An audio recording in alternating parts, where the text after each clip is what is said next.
Olá, segunda-feira, 15 de junho. Começam hoje em Bauru as reuniões do orçamento participativo. É o momento dos moradores indicarem onde a prefeitura deve investir o nosso dinheiro. Sobre esse assunto, vamos conversar com o titular da Secretaria de Administrações Regionais, o Levi Momesso. E ainda nesta edição... Feirão da Caixa Econômica Federal. Com as restrições para financiamentos de imóveis usados, os novos são a aposta para movimentar o mercado. Arraiá Aéreo no Aeroclube de Bauru atrai milhares de curiosos para conferir a história da aviação no Brasil.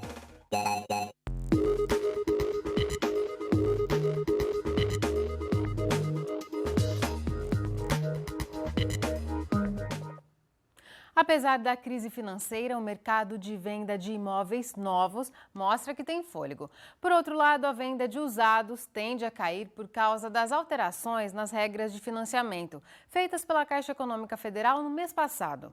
Para quem está se planejando para ser o primeiro dono de um imóvel, a Caixa Econômica Federal realizou neste sábado o 11º Feirão da Casa Própria. Sérgio trabalha como segurança e está prestes a se aposentar. Entre os planos para essa nova etapa está a compra do primeiro imóvel.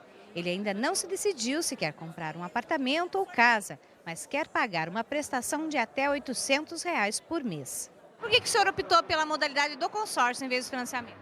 Porque no momento eu não tenho pressa, certo? Então eu prefiro comprar já pagando aos poucos e já quando tiver condição já pegar um pouco melhor e pagar um pouco mais, né? E dar uma entrada melhor também, né? Ana e Peterson estão nos preparativos do casamento e planejam começar a vida juntos com casa nova. A gente veio verificar as facilidades deles conforme que a gente está aprendendo a casar. Então a gente está querendo uma casa, né? Pra gente morar. E vamos ver, vamos conversar aí, ver certinho. Se dá pra gente ter o nosso lar, né? Quem casa quer casa, né? A gente não quer viver de aluguel, é um dinheiro que vai e não volta mais. Tanto o Sérgio como o casal estão interessados em imóveis de até R$ 145 mil, foco do feirão da casa própria realizado pela Caixa Econômica Federal. Eles são o tipo de cliente que o banco espera atrair para enfrentar os efeitos da crise econômica.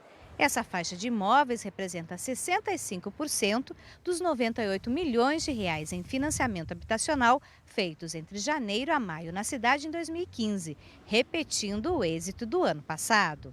Se de um lado a procura por imóveis novos de até 145 mil não diminuiu, por outro, a recente medida tomada pela Caixa Econômica Federal de reduzir de 80% para 50% o valor máximo de financiamento de um imóvel usado pode representar uma desaceleração no setor.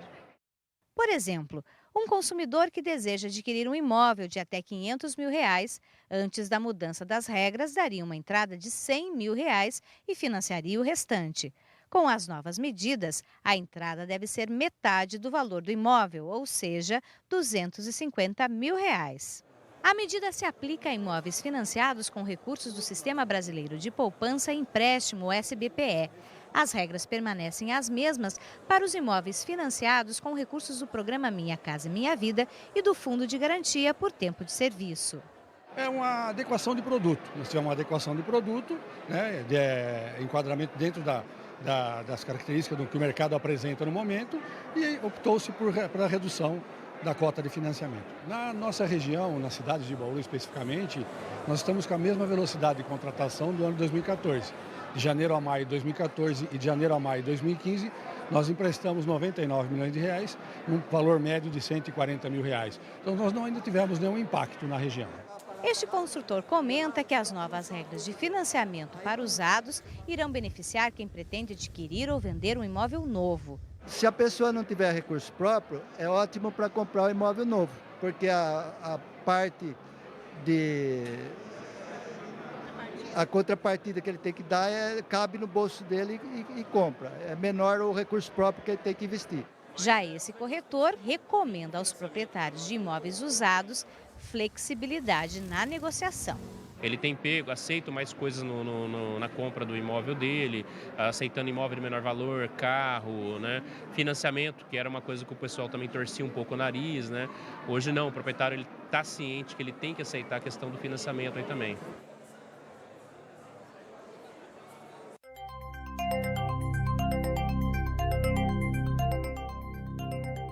A semana começou com tempo fechado e queda nas temperaturas. Será que já é um prenúncio do inverno que começa neste domingo? Vamos saber então qual é a previsão para os próximos dias no boletim do IPMET.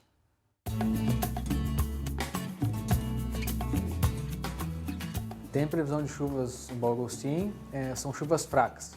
A frente fria já está passando hoje sobre o estado de São Paulo. Ela deve atuar até terça, quarta-feira, principalmente em relação à queda de temperaturas. A previsão de temperatura mínima para Bauru amanhã fica em torno de 11 graus.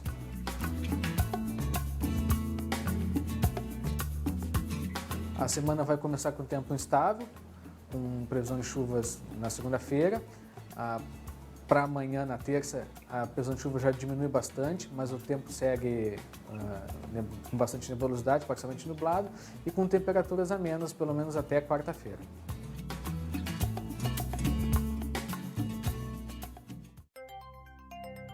Agora à tarde chove fraco em vários pontos do estado. A instabilidade se mantém amanhã, com previsão de chuvas para o nordeste e leste principalmente. Bauru pode ter chuva fraca também nesta terça-feira. Agora a umidade do ar é bem alta, de 92%. Os ventos sopram a apenas 3 km por hora. Nesta segunda, os termômetros variaram entre 16 e 22 graus. Para amanhã, a mínima prevista é de 11 e a máxima de 22 graus. A Secretaria Municipal de Saúde confirmou hoje pela manhã mais 164 casos de dengue em Bauru. Agora a cidade contabiliza 4.165 pessoas infectadas neste ano, o que dá uma média de 25 por dia. 4 vítimas idosas morreram por causa da doença. A Secretaria pede a colaboração da população no combate aos criadouros do mosquito. Os vasos de plantas com pratos são os locais que mais costumam acumular água e servir de foco do Aedes aegypti. Depois do intervalo, você vai ver como foi o arraiá aéreo. Milhares de pessoas participaram da Festa da Aviação que agitou o Aeroclube de Bauru neste domingo. É daqui a pouco, continue com a gente que o intervalo é bem rápido. Unir o universo da aviação à tradicional festa junina. Foi com essa proposta que o Arraiá Aéreo, evento organizado pela Fundação Marcos Pontes, reuniu milhares de pessoas ontem no Aeroclube aqui em Bauru. A festa comemorou o 9º aniversário da missão Centenário, que levou o astronauta bauruense ao espaço. No local, o público pôde ver de perto atrações tecnológicas, mas também antiguidades e raridades. Carros do século passado, daqueles que a gente não vê todos os dias pelas ruas, chamavam a atenção dos visitantes que chegavam ao evento. Ao lado, motos estilizadas bem ao gosto dos apaixonados pelos veículos de duas rodas. E se a festa era no Aeroclube, não faltaram, é claro, os aviões que podiam ser vistos bem de pertinho. Até uma réplica do 14 bis, construído pelo aviador brasileiro Santos Dumont, estava exposta no local. Em terra, a fila era grande, mas as crianças e os adultos que tiveram paciência puderam tirar foto dentro do helicóptero da Polícia Militar e do tanque do Exército. Enquanto isso, lá no alto, um caça da Marinha fazia demonstrações arrojadas, surpreendendo os visitantes. Outro ponto alto da festa foi o show dos paraquedistas da equipe Cometa do Exército Brasileiro, que fez uma homenagem ao país. Mas o Arraiá não tinha só atrações feitas por profissionais. Projetos desenvolvidos por alunos de Bauru e região também eram destaque. Nesse estande aqui, estudantes do Senai apresentaram protótipos onde lições de engenharia mecânica e elétrica foram colocadas em prática. Nós sabemos que a juventude está em busca de escolha, mas se nós não propormos, se nós não mostrarmos o que um jovem pode fazer no futuro, dificilmente ele vai ter essa opção. Então, o nosso objetivo aqui é justamente despertar na garotada em especial as oportunidades que tem no Senai. O Pablo veio de Garça e disse que os modelos que pôde ver de perto só alimentaram o sonho que tem, ser um astronauta. É bom que estimula a criança que ela pode fazer muitas outras coisas. Neste outro espaço, a Clara e a equipe de robótica do SESI demonstraram alguns dos trabalhos que desenvolveram ao longo dos últimos meses. Por que seu interesse com isso? Ai, é muito legal, você se diverte bastante, você conhece pessoas novas, você aprende coisas novas. Esse engenheiro trouxe o filho de 6 anos para acompanhar as novidades. A gente veio para ver a demonstração dos caças e ele é fascinado por essa parte de robótica e não quis ficar nos helicópteros não, quis vir para cá no stand do Senai e do SESI. Aliás, ele está inspiradíssimo, já quer entrar ali dentro do stand para começar a montar algum robô. E no meio da festa, até uma brincadeira de criança ganhou espaço, o bumerangue. Mas aqui, segundo esse praticante do esporte, a ideia era mostrar que o objeto tem tudo a ver com a aviação. O bumerangue ele tem um perfil aerodinâmico, o avião sem perfil aerodinâmico não voa. Então, quando nós falamos de bumerangue, a gente está falando de física e aerodinâmica. Você acha que uma criança assistindo uma demonstração de um bumerangue, brincando com isso, pode despertar esse interesse de estudar mais sobre a física? Não sei se estudar mais sobre a física, mas independente disso, ele vai estar utilizando um equipamento que já está embutido ali física e aerodinâmica. E com o passar do tempo ele vai acabar aprendendo sobre isso. O objetivo desse evento é fazer muito mais do que uma festa junina diferente. É aproximar a realidade da aviação, da aeronáutica e das Forças Armadas das novas gerações. Um dos idealizadores do evento, Marcos Pontes, acredita que aproximar todas essas atrações da comunidade pode incentivar crianças e jovens a buscarem uma nova profissão. Eu tenho certeza que muitos deles vão chegar aqui, olhar esses aviões, olhar as carreiras na Força Aérea, Marinha, Aeronáutica, Polícia Militar, olhar e falar assim, pô, eu quero participar dessa carreira, eu quero ser piloto, eu quero ser engenheiro. Inspirar, tanto que o nome do evento é Inspirando Gerações, é justamente para isso. No próximo bloco, a gente fala de orçamento participativo. Começam hoje as reuniões nos bairros de Bauru para os moradores ajudarem a prefeitura a decidir como aplicar o orçamento do próximo ano. Sobre esse assunto, vamos conversar com o secretário das Administrações Regionais, o Levi Momesso. Voltamos já já. Voltamos e nós vamos conversar agora sobre a importância do orçamento participativo. Começam hoje as reuniões nas diferentes regiões da cidade para os moradores apontarem as prioridades para investimentos em cada bairro. Sobre esse assunto, vamos conversar com o titular da SEAR, a Secretaria de Administrações Regionais. Vamos receber o Levi Momesso. Levi, muito obrigada por sua presença aqui no Nesp Notícias. Eu que agradeço o convite. Levi, são 12 reuniões até o fim deste mês. E como que elas funcionam? Como elas são organizadas? Olha, na verdade, o orçamento participativo é uma ferramenta, né, para a população se aproximar mais do poder público. Esse é o 7º ano que a Prefeitura realiza o orçamento participativo. A ideia é essa mesmo, ir de encontro à população, aonde ela mora, e ela dá demanda para a Prefeitura.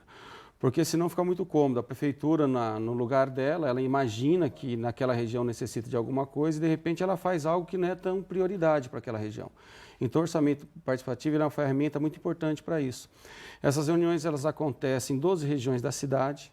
Por quê? Porque Bauru é dividido em 12 regiões pelo plano diretor, que são regiões de bacia hidrográficas.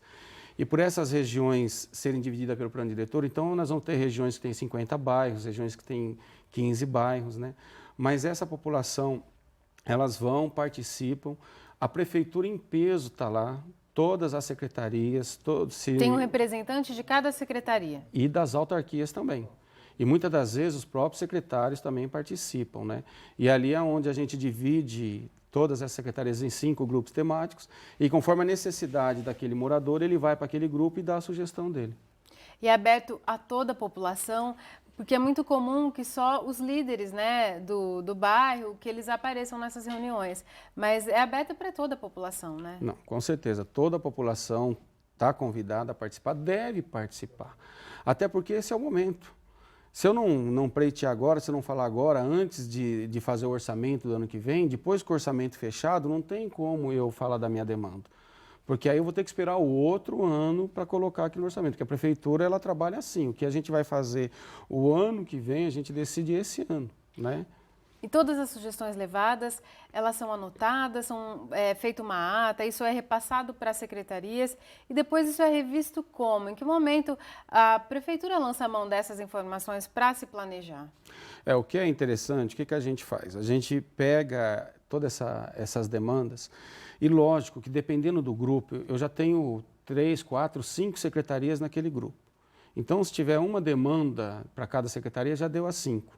Então, o que a gente faz? Cada grupo desse, a gente reúne todas as demandas que cada um pediu e aí a gente expõe essas demandas. E o próprio grupo, eles mesmos decidem, vamos supor que deu 15, mas eles decidem quais são as 5 prioridades, o que eles entendem por mais importante.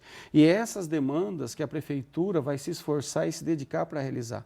Isso não quer dizer que não pode ser atendida as outras 10, mas já num segundo processo. A prioridade fica sendo essas 5 demandas que aquele grupo selecionou para aquela região. E esses problemas, secretário, que as pessoas trazem e eles são registrados, então, pelas secretarias, elas são cobradas disso depois? Tem um momento específico para fazer uma retomada dessas demandas que foram levadas no orçamento participativo? Uma das novidades que a gente tem feito é reunião pós-orçamento participativo. Então, pós-orçamento participativo, a gente convida os delegados, né, porque cada região ela escolhe um delegado, um representante daquela região. Então, a gente convida esse delegado e a gente faz pós-orçamento participativo. E uma das coisas que a gente inovou também, a partir do ano passado, é que a gente tem convidado o secretário também para participar. Então, após o orçamento participativo, 30 dias após, é o tempo que a gente precisa para separar as demandas, as prioridades. Após 30 dias, todos os secretários eles já têm na mão deles a demanda daquela região, de todas as regiões. Após isso, nós também fazemos uma sabatina com os secretários. A gente convida os secretários e convida os delegados, e aí é onde os delegados questionam, olha, já faz 3 anos que eu peço a mesma coisa na minha região e vocês não fazem, por quê? E aí é onde o secretário vai poder, com informações, ele vai poder falar, não, olha, na verdade, esse é um processo licitatório, já está licitado, é que a emenda não veio. Então, ele vai tirar todas as dúvidas que o delegado tem. E a gente tem notado que isso tem trazido mais credibilidade para o próprio orçamento participativo, onde as pessoas têm visto o retorno.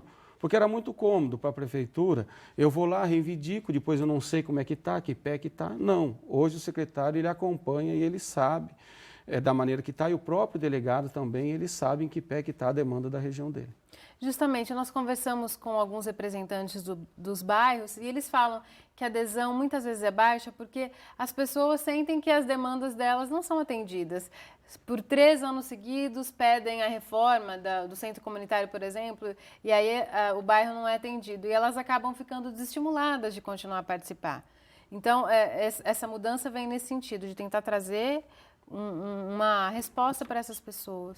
Exatamente. É que depende muito da região também, né? É lógico que vai ter região que a impressão que dá é que ela é mais contemplada do que outras, né? Talvez passe essa sensação para o munícipe, o próprio delegado. Mas é que todos nós sabemos hoje, da maneira que está a economia, né? O cobertor é muito curto. Então, nem tudo a prefeitura consegue realizar. E numa escala de prioridade, não que não seja prioritário você reformar um centro comunitário, é super importante. Mas se você chegar para o munícipe e falar, olha, eu tenho R$200 mil, eu asfalto 4 quadras ou reformo o centro comunitário, o que vocês escolhem? Então, a gente tem que ser democrático também. É por isso que eles selecionam prioridades. Porque talvez o que é prioridade para um não é prioridade para outro. Por isso que essas prioridades, elas são eleitas de formas democráticas também. Então, é a própria população que vai decidir. O poder público também ele não vai impondo. Não, eu acho que tem que ser aqui, vai ser aqui. Não, a gente dá essa liberdade para a população, para os delegados estarem sugerindo. Agora, é lógico, a gente gostaria de atender tudo, mas, infelizmente, o cobertor é curto. E o Levi me explicava que esses delegados, inclusive, eles têm um tempo, né, como representantes daquela região por 2 anos e neste ano vai ter eleição de novos delegados. Isso. Uma das coisas que a gente decidiu inovar esse ano é exatamente isso. Por quê? O delegado ele tinha um mandato de 1 ano. E quem está no poder público, e eu que estou tendo essa experiência agora também há 3 anos, a gente de fora, a gente imagina, não, tem o dinheiro, não fez por quê? Ah, se já vieram aqui, falaram que vai asfaltar minha rua, já faz 2 anos, não asfaltou ainda, estão mentindo para mim. É que o sistema é complexo. Então, você pega uma emenda, então você chega hoje no orçamento participativo, numa determinada região da cidade, você fala, olha, a gente conseguiu dinheiro para asfaltar algumas quadras daqui, então vai asfaltar tal rua, tal quadra de tal rua. Aí eles acham que isso vai acontecer rápido, mas tem o processo do projeto, tem o processo da licitatória. Se a empresa ela pede prazo também depois que ela ganha, a outra que perde, ela pode entrar com recurso também, então isso leva um processo. E o que a gente percebia? Que muitas das vezes o delegado que pedia, que estava ali, que deu a cara a tapa, que se expôs, ele não via concretizado os pedidos que ele fez. Então a gente fez uma reunião com os delegados, fizemos uma assembleia, mudamos o estatuto. Então, em vez de um mandato de 1 ano, a gente colocou 2 anos. Por quê? Porque pelo menos é um tempo razoável, onde se ele não vê toda a demanda que ele pediu, pelo menos algumas ele vai poder ver com os próprios olhos e como delegado ainda, não mais como participante, né? Tá certo, Levi. Então, quem quiser saber quando vai ser a reunião do orçamento participativo no seu bairro, é só acessar o site da prefeitura, né? Tem o horário e o local. Isso, tem horário, tem local, inclusive também por telefone. A gente tem um departamento social, que é o pessoal que cuida exatamente disso, do orçamento participativo, Associação de Moradores, que é o 3235-1105. Tá certo. Muito obrigada por sua participação. Eu que agradeço o apoio da TV Unesp. É isso por hoje. Para rever as reportagens desta edição, é só acessar o nosso site. A gente volta a se encontrar amanhã, às 5h30 da tarde, ao vivo. Tchau!